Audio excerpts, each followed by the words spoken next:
కేటీఆర్ గారు పదే పదే హైదరాబాద్ రాష్ట్ర అభివృద్ధి కోసము లేదా సిటీ డెవలప్మెంట్ కోసము నేను ఏదైతే ఈ రేసింగ్ ప్రాజెక్ట్ ని తీసుకురావడం జరిగిందని చెప్పి మాట్లాడుతున్నాం. ప్రొసీజర్ ప్రకారంగా సిస్టమ్ ప్రకారంగా ఏ రకంగా అయితే దేన్నన్నా ఏ ప్రాజెక్ట్ నన్నా లేకపోతే ఏ టెండర్ ప్రక్రియనన్నా ఏదన్నా కూడా యాజ్ పర్ ప్రొసీజర్ ప్రకారంగా చేస్తే ఎటువంటి తప్పులేదు. కానీ నీ సొంత లాభాలని ఏదైతే సంబంధించి హైదరాబాద్ బ్రాండ్ ఇమేజ్ పెంచడానికి ఉపయోగపడుతుందని చెప్పి నేను చేసిన అక్రమంగా చేసిన ఆ రకంగా నువ్వు ఏ కార్యక్రమాన్ని చేసి ఉంటే 100% ప్రొసీజర్ ప్రకారంగా సంబంధించిన డిపార్ట్మెంట్ దానిపైన ఎంక్వైరీ చేస్తే ఎంక్వైరీలో నువ్వు తప్పు అని నిర్ధారణకు వస్తే 100% జైలుకు వెళ్లాల్సిన పరిస్థితి ఏర్పడుతుంది.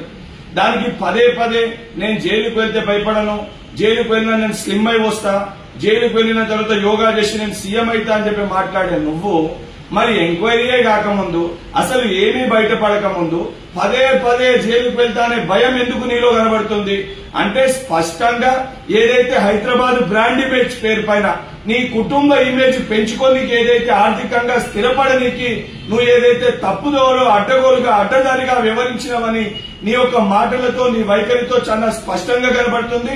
100% హైదరాబాద్ బ్రాండ్ ఇమేజ్ పేరిట ఏదైతే అక్రమంగా నిధులు ఏమన్నా కొన్ని ఖాతాల్లో జమై అప్పుడు ఇన్ ప్రొసీజర్ ఇంప్రాపర్ గా ఏమన్నా తెలంగాణకి సంబంధించిన ఫండ్స్ మిస్యూజ్ అయ్యింటే ఆ సంబంధించిన డిపార్ట్మెంట్ ఎంక్వైరీ చేస్తుంది.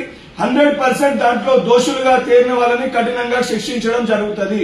నువ్వు ఏదైతే నీ సొంత లాభాల కోసం నువ్వు రేపు పొద్దున చేసిన తప్పులకి జైల్లోకి పోతే తెలంగాణలో ఉన్న లా అండ్ ఆర్డర్ ని డిస్టర్బ్ చేసే విధంగా నీ సొంత లాభాల కోసం చేసిన పనులకి బీఆర్ఎస్ పార్టీ కార్యకర్తలకి ఊర్లకి గ్రామాలకి మాట్లాడుతూ ఏదైతే ప్రెస్ ద్వారా ఏదైతే వాళ్ళందరూ కూడా నన్ను జైల్లో పెడితే లా అండ్ ఆర్డర్ ని డిస్టర్బ్ చేయాలని చెప్పని ఈ రకంగా ఒక శాసన సభ్యులుగా బాధ్యతగా మంత్రిగా నువ్వు ఏ రకంగా పనిచేయలేకపోయినావు. ఈ రోజు కనీసం ఒక శాసన సభ్యులుగా నువ్వు తప్పు చేసింటే ఆ తప్పుని ఒప్పుకోవాలి. ఒప్పుకోకుండా ఈ రకంగా లా అండ్ ఆర్డర్ ని డిస్టర్బ్ చేసి ఏదో ఘనకార్యం చేసినా తెలంగాణ రాష్ట్రం కోసం ఏదో బాగు చేసినా అనే విధంగా మాట్లాడని ఒక అహంకారత పూరిత వ్యాఖ్యల్ని ఇప్పటికన్నా మానుకోవాలని చెప్పి కల్వకుంట్ల తారక రామారావుని హెచ్చరిస్తున్నా.